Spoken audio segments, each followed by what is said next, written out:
Are the VEX humans, or will humans become VEX?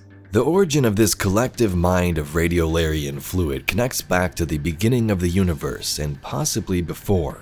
Where the VEX themselves were the final shape, humanity may be on the same track.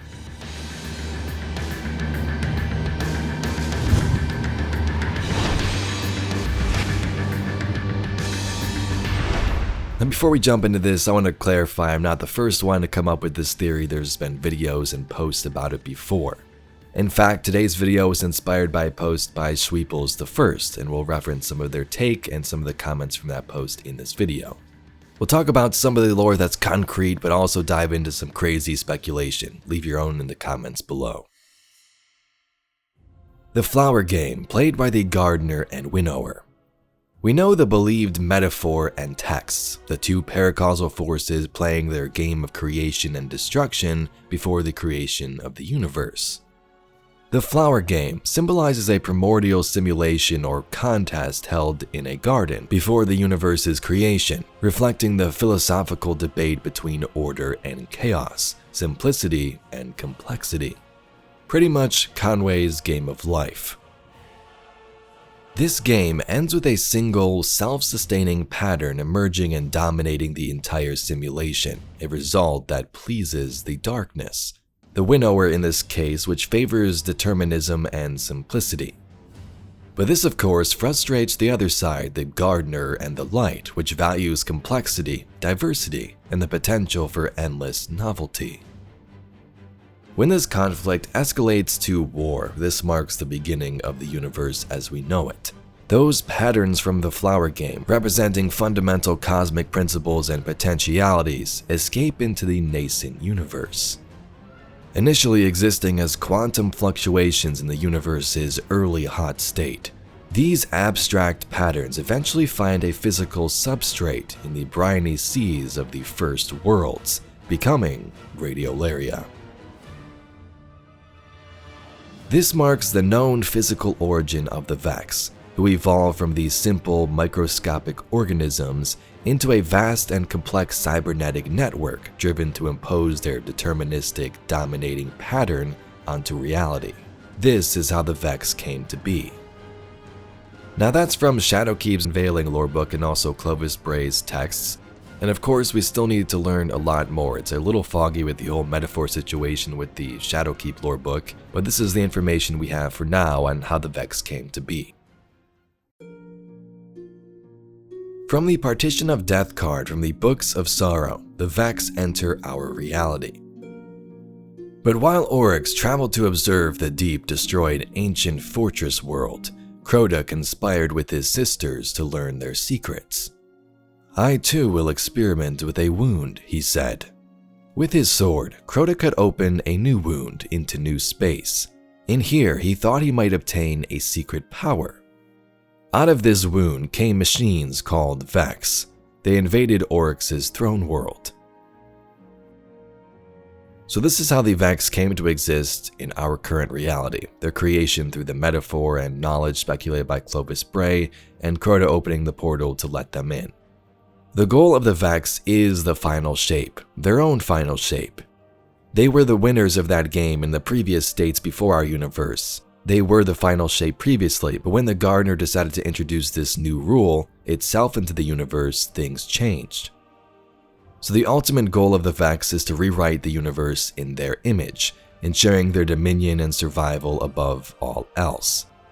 This overarching objective, referred to as convergence by some, involves transforming every aspect of reality into part of the VEX network, effectively making the VEX an integral and unassailable part of the cosmos. Their method involves a combination of their own technology, space-time manipulation, and the conversion of planets into vast machine worlds, all aimed at achieving a universe where the VEX are the primary, if not sole, form of existence. But despite their hive mind intellect and power, the VEX struggle to fully comprehend or simulate paracausal forces, such as those wielded by our Guardian, for example, powers of light and dark. The VEX's vision for the universe is not merely a static end state, but an ongoing process of ensuring that all possible realities conform to their design. They desire to eliminate or assimilate anything that poses a threat to their vision, including other paracausal entities like the Guardians, which they would like to simulate at some point. If they figured this out, things would really go down the drain for us. Sweeples I made a post which really made me think about some of this stuff. It's titled, "The VEX are humanity's final shape." It gives some examples of human technology and how it could lead us to become VEX. Humans combine darkness with VEX radiolaria to create exos, make ourselves infinite, or at least try to. Robotic bodies that enhance us, contain our mind and essence, and make us live forever. That was Clovis Bray's goal, at least. We know the Witness was guiding Clovis to build the exos on Europa and testing him, so Bray was on that path of darkness, possibly even his own final shape. Cloudstriders were also created using VEX technology, essentially. Siva may have been modeled after the VEX, again Clovis Bray's crazy creations. 6 weeks ago, our settlement came under attack by an intrusion of VEX forces. It was a test of our defenses for a larger incursion. Yesterday, scouts discovered temporarily realigned architecture just outside the stronghold limits. The VEX had retroactively inserted themselves into Neptune's history, just like they did on Venus. But unlike Venus, something stopped them short of our habitat. They had to fight their way in. I think it's the Veil. Something about the paracausal nature of the Veil is preventing their temporal excursions. But the VEX aren't giving up. They did something to Neptune's magnetic field. Wove a SIM into it, a screen to isolate us. The Siva tech Maya had on the Exodus was a lifesaver, not only for building the enclosure, but shelters, tools. We'd be dead without it. Siva is a nanotech fabrication system, intended to be used by Exodus ships to rapidly build necessary resources from base matter. Maya calls it Willa Bray's obsession, without a hint of self-awareness. But we both see the potential it poses for the future.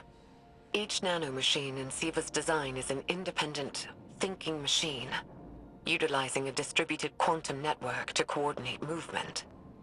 Like a mechanical version of radiolaria. Probably where the design was inspired from, if I'm being honest. But the design can be pushed. We're looking at ways of incorporating components from disabled VEX and erased exomines. If we can insulate the nanomachines from the radiation that killed the exos, maybe their deaths won't be for nothing.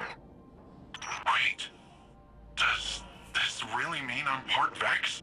Well, it's too early to jump to these conclusions, Nimbus. But there does seem to be some connection between the VEX and the Cloudstriders. It may explain why you and the others are able to enter the VEX network without the aid of splicers. Listen to these comments from Please Think and Loken, which is under that same post. Honestly, this is a really good theory. The VEX are just super advanced human remnants from a universe where humanity never collapsed and just never stopped developing during the Golden Age. Basically the human version of becoming the Witness. It is curious that, when confronted with darkness, humanity's greatest minds are directed toward the VEX, Clovis, Maya, Asher. So what if that's true? Humanity, even with the collapse, has built some pretty crazy technology, some of it based on the VEX themselves. And next to that you have Neomuna, even more advanced given they just kept evolving after the collapse and still kind of had their own golden age. If humanity kept going, would we become VEX? We see in the trailer that we're headed to Neptune, and on Neptune there's been this hidden city called Neomuna where an alternate version of humanity has been blooming since the collapse. Neomuna is the capital city of Neptune. It's a giant metropolis that we were completely unaware existed until now. What's interesting and exciting to me about this place is that it's pristine, it's new. It's not like a lot of the places that we've explored previously in Destiny. Let's talk about some other cool mysteries. The VEX Mythoclast is a VEX instrument from some far-flung corner of time and space, mysteriously fit for human hands. Its origins, mechanism of action, and ultimate purpose remain unknown. Perhaps it will reveal itself to you in time. So that's the lore card from the VEX Mythoclast in both Destiny 1 and 2. Was it some weapon created by the VEX for human hands for some reason, or was there more to that back in the day from the Bungie writers, possibly hinting at this future where the VEX are tied with the humans? Destiny has many hive minds and merging of minds going on. Witness species thanks to the Veil, Ishtar almost did it on Neptune, and the VEX are their own collective. Maybe this merging is necessary to achieve this shape, or so some may believe, like the Witness itself, who is pretty dang close to this goal. Artifacts of darkness, the Witness, the Veil, influencing parts of humanity like Clovis and the Ishtar teams, driving them into madness, possibly trying to create their own final shapes. Anyway, Guardians, that's all we got for today's video. Let us know your thoughts in the comments down below about the VEX and humans, and definitely be sure to check out Sweeple's post in the description. If you'd like to see some more Destiny lore and mysteries just like this video, please be sure to subscribe to the channel. I thank you very much for watching, and I'll catch you all in the next video.